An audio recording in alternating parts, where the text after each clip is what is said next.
कुछ भी कहो जो आपको अच्छा है। भगवान बुद्ध ने 5 नियम दिए हैं। 5। हम किसी भी प्राणी की हत्या नहीं करेंगे। कौन सा मजहब और धर्म कहता है? कोई मजहब धर्म नहीं कहता है, पर उसकी एक लिमिट है। भगवान बुद्ध ने यह भी कहा है कि अगर कोई आतताई आके आपके परिवार पर हमला करता है तो गृहस्थ को फिर शस्त्र उठा लेना कोई गुनाह नहीं है।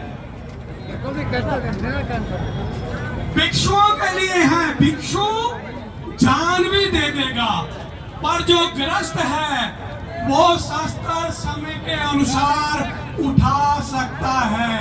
कल और आज बैसाखी थी, गुरु गोविंद सिंह जी ने भी यही सिखाया था, जब जुल्म की अति हो जाए तो तलवार उठा लेना कोई गुनाह नहीं है। क्या नाम है आपका? दूसरा है, नाम क्या है? हम चोरी नहीं करेंगे। आज तो क्या बोलो जय भीम, बोलो बोले राजा, क्या कलेक्टर, जय भीम। खबरें आती रहती हैं। धन की इतनी भूख हो गई है कि भाई सारे इसी में लगे हुए हैं, और ये धन जो हम लाते हैं ये बददुआएं भी लाता है, इसलिए बचना इससे। फिर कहते मेरा बेटा नालायक निकल गया, मेरा बेटा बीमार रहता है, तो भाई जैसा धन खिलाया वैसा फल तो आएगा ही ना। तीसरा है कि हम व्यभिचार नहीं करेंगे, हम किसी पराई स्त्री मर्द से अपना रिलेशन नहीं बनाएंगे, दूसरे की बहू बेटी को अपनी बहू बेटी समझेंगे। समाज में रहना है तो कोई हमारी बहू बेटी की तरफ बुरा देखेगा तो उसको भी बुरा लगेगा, इसलिए इससे बचना है।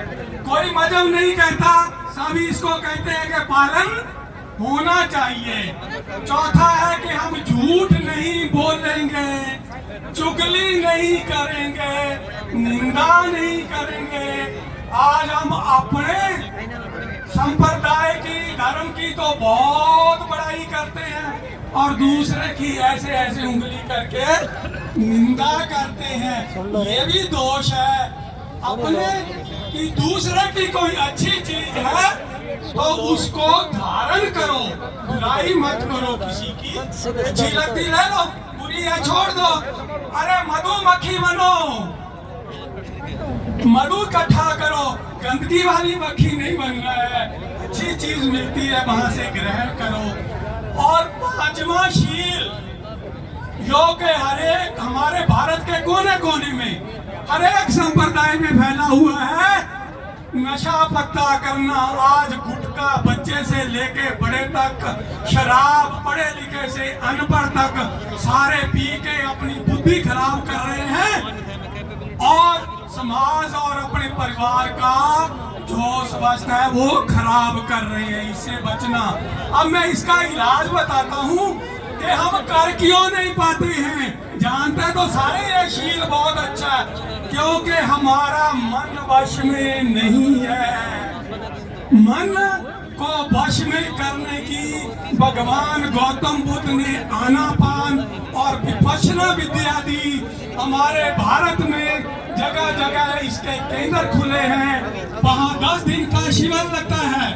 कोई पहले पैसा नहीं लिया जाता है, लोग दान देने वाले बहुत हैं। आप 10 दिन का समय निकालो, वहाँ पर आपको ये विद्या सिखाई जाती है, कैसे मन को निर्मल किया जाता है और कैसे शुद्ध किया जाता है। यहाँ पर भी जो बिहार बना है वहाँ बंटे जी रहते हैं, और कोई भी आके इन बनते लोगों को ध्यान करने वाले हैं। आप भोजन दान करके पुण्य अर्जित कर सकते हैं, क्योंकि साधु महात्मा को जो भी शील का पालन करता है, जरूरी नहीं भगवान बुद्ध के शासन में ही किसी भी परंपरा का साधु है तो वो पूजनीय ही होता है। तो आप ये साधना करने की कोशिश करें, आपका मन भी सुंदर हो जाएगा, तन भी सुंदर हो जाएगा, फिर आप भाई बंधुओं के हम अब महाभारत को फॉलो करेंगे। बुद्ध को फॉलो करो। बुद्ध कहते हैं नहीं बैरन रानी समातीत कुदाचनम अबैरन समातीत एस दम्मा सनंतनो। अरे बैर से बैर शांत नहीं होता।